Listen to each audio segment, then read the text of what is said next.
guys, me Jeffrey here. So what we're gonna be doing in this video is we're gonna be doing some basic scripting tutorial. So let's just get straight into the video. And this is gonna be a longer video than I usually do, because I was thinking about making this into parts, but I just decided to put it all together. So scripting is basically communicating with a computer. So you are giving a computer a command when you script. So it's like you're speaking its language. So what Roblox Studio uses is they use a scripting language, Lua. Now, Lua is fairly new scripting thing. It's been around for about 6 or 7 years, and it's actually and it's actually good.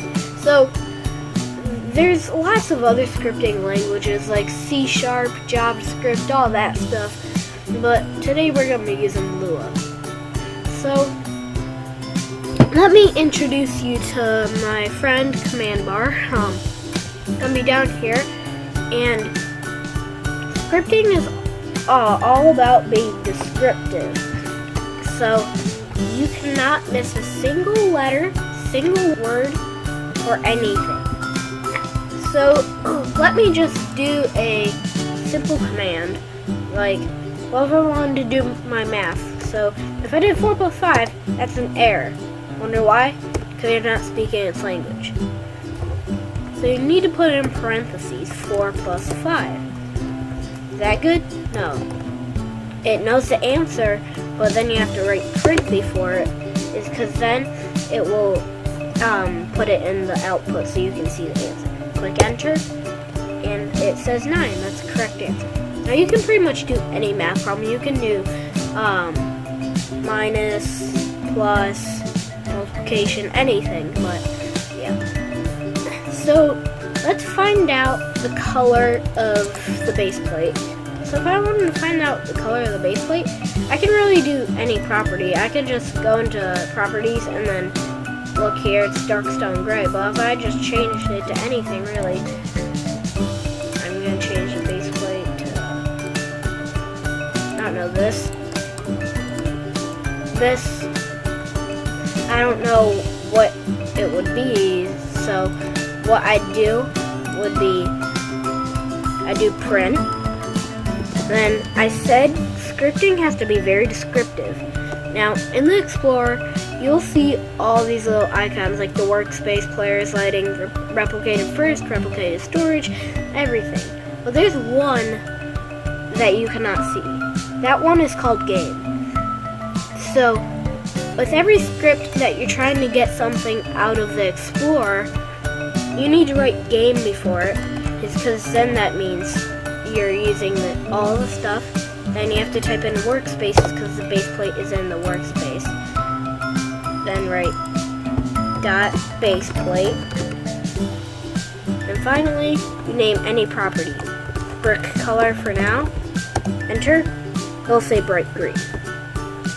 So that is a very simple command. Now, what if we want to do something like in scripts? Like, what if we want to actually do something to the game? That is when we have to go to the workspace. You can insert a script by either right-clicking, insert object, and then script.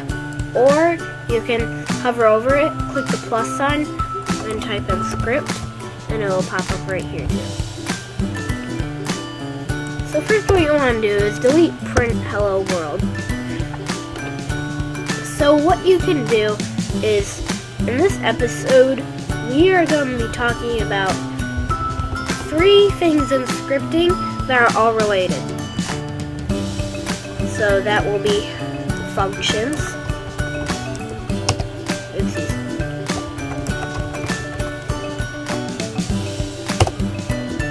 variables, and blocks. Now functions, variables, and blocks are all related somehow in scripts. So let's start out with variables. So So to create a variable, what you need to do is you need to type in local. That is going to create a variable for you. Then what you need to do is type in the name of your variable. So I'm going to type in, I don't know, maybe time count. Now, we have just created a variable with a name. Now what we can do is, we've just created a variable. Now we need to give it a value. So we can't just leave it without a value or else it doesn't mean anything. So let's give it, I don't know, a random number. I'll say 0. 0. So now you have your variable. So variables and functions are very much alike, but blocks are also kind of connected to functions and variables. So so to print out your variable, all you need to do is type in print, then in parentheses the name of your variable. In this case it is called time count.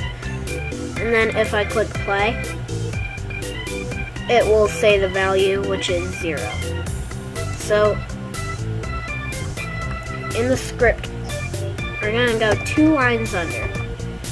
So now we're going to talk about functions. Now variables was a very quick thing, but a function pretty much is a variable, just kind of different in some ways. So to create a function, it's pretty much the same as creating a variable. So you just type in local. Then after that, you have to type in function to turn that variable into a function. Now it's like any other thing. Give it a name. I'm gonna name it Goombas because it's my favorite Mario villain. Then put parentheses. So click enter and you will see that we have the space and then end. Now in between end and Goomba, there is a space. This space is called the body of a function. So that is where you tell its command. So I'm going to look for something that I want to change.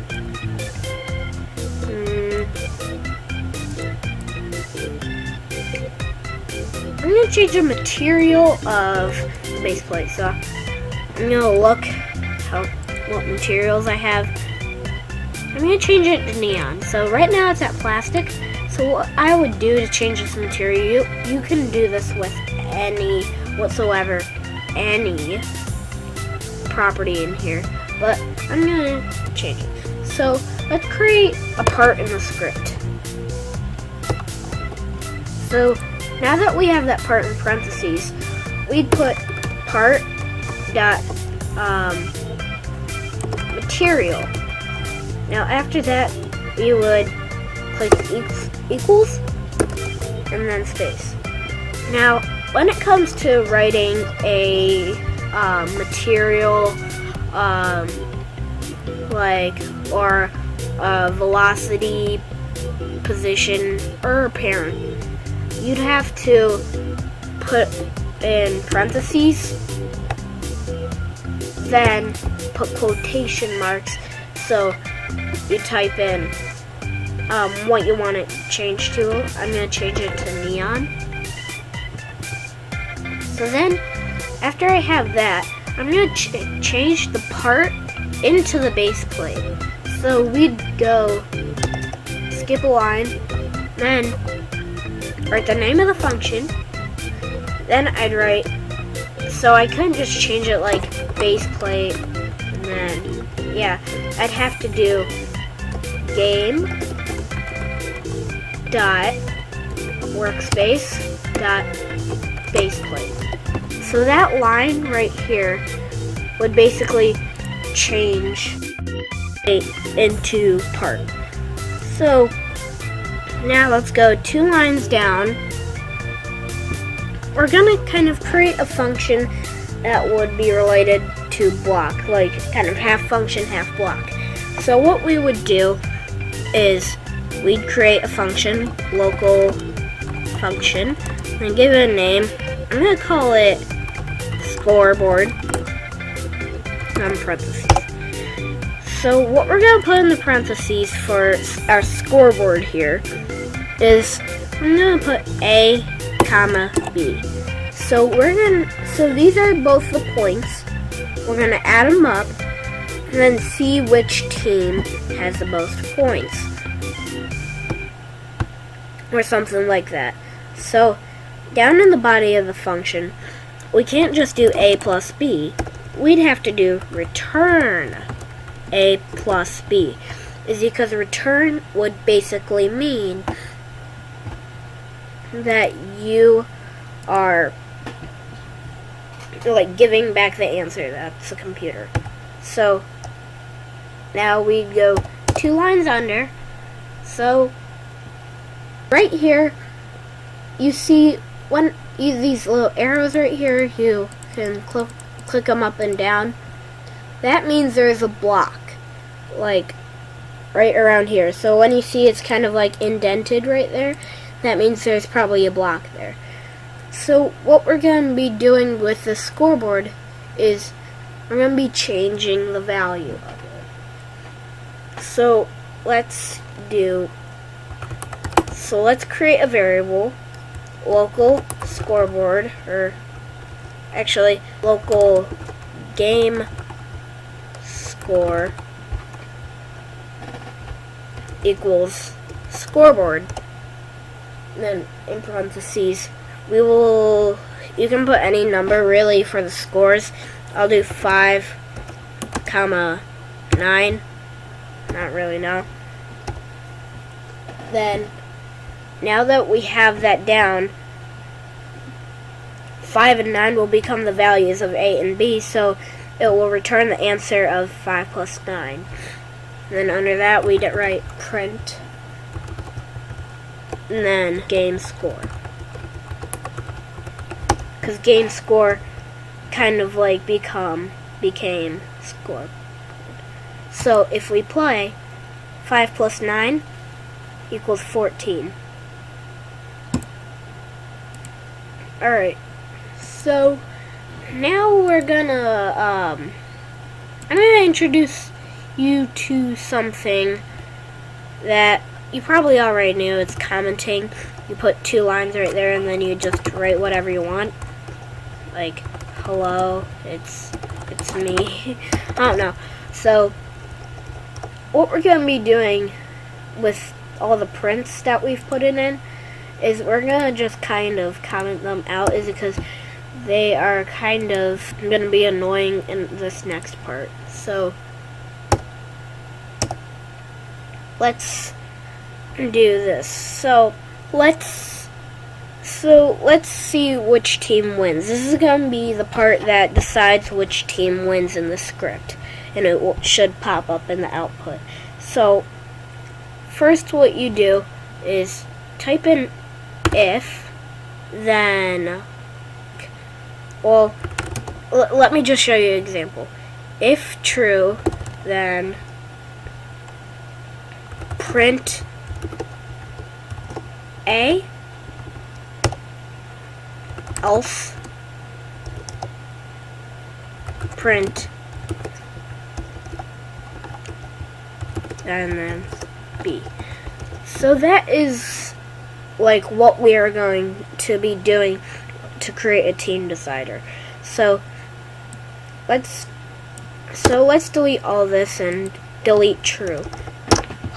So let's do if game score is greater than 10, then print dog wins, and then type in else, because that would mean if the game score is over 10, then print cat wins. Alright, so let's play. Dog wins. Is because, see, dog is because the game score is bigger than 10, so the dog wins is because if it is greater than 10. So let's change it to 4. This to 4. Then, since it's 9, cat wins. So, I really hope you guys enjoyed this scripting tutorial. I really hope you guys tune in for another tutorial or gameplay video, and I'll see you in the next video. Bye!